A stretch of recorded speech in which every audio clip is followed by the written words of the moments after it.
Hey, it is a big deal. Tomorrow, a News Channel 7 anchor celebrates a milestone. We want to congratulate Amy Wood on a long, award-winning, I should say, career right here at WSPA. In fact, we sent Jessica Drew to find out more about Amy's time in TV.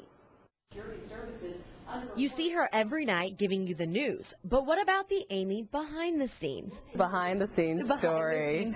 Amy Wood is celebrating her 20 years at WSPA. So how have things changed? One bag cell phone, and the young people aren't going to remember that, but these are ginormous, like big box things. There was one, and if you had the big story of the day and your boss was really into the story and it was a little bit far away, he'd give you the bag phone, and that was a big day for you. We watched her for years in the field. And if so, what did it look like? And sitting on the desk. She claims she picked up a box of... During that time, Amy has a few stories that stuck with her. Susan Smith has been arrested. Horrible reality, and Tom and I were on set when that broke, and it was just insane to cover that. I really didn't have time to process it in some senses, but in others I did, because as the actual towers crumbled, we weren't on the air yet. Those are the stories that people in the upstate will carry with them. But what about the stories that didn't make air? People have whispered about it in the halls at Channel 7, but nobody will ask me about it. Exactly, and I had to ask you about it because there's a rumor that Amy's water broke while she was on set. And there is truth to that rumor, but it's not quite as bad as it sounds. Got up, came back to my seat, and I saw something sort of wet on my chair and thought, what is that? And it turned out my water didn't break, but I had sprung a leak.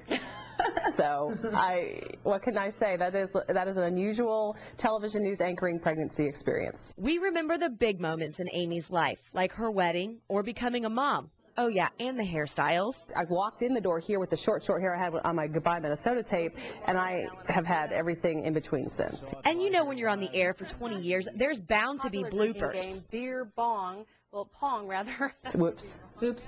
One thing about TV, you get busted every time. Beer bong. But as Amy reflects on her 20 years here, No tears allowed. she got a chance to thank the man who started her career at WSPA. The man who hired me 20 years ago this week, which is so weird. I ran into Jack West, who was our general manager. And we thank him, too, because without him, we would not have had the privilege to hear our favorite gal. And I sing all the time. And you sing all of it. You just hear this voice belting it out, and you're sitting on desk with your mic I'm open. the Ethel Merman of news, and most of you probably won't know who she is, but Google it. So here's to our star on camera and off, Jessica Drew, Scene on 7. Oh, I remember the first time I saw her before I was ever in media. Got all nervous about it.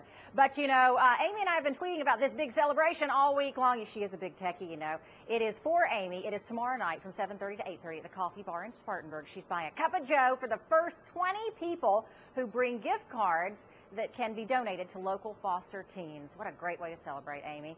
Hey, Amy isn't the only one with 20 years of service. Got to say, Tom Crabtree, Pete Yanity, Fred Cunningham, and Jack Roper have all been at News Channel 7 for at least 20 years. Take Jack, for instance, 25 years, some even longer. Stick around. Gas and Grubs stomach some wild games. I don't think that's bad. I love it. It's after the break. And she may be falling down in the video, but she is climbing up the viral charts. This week's top viral video is on the way.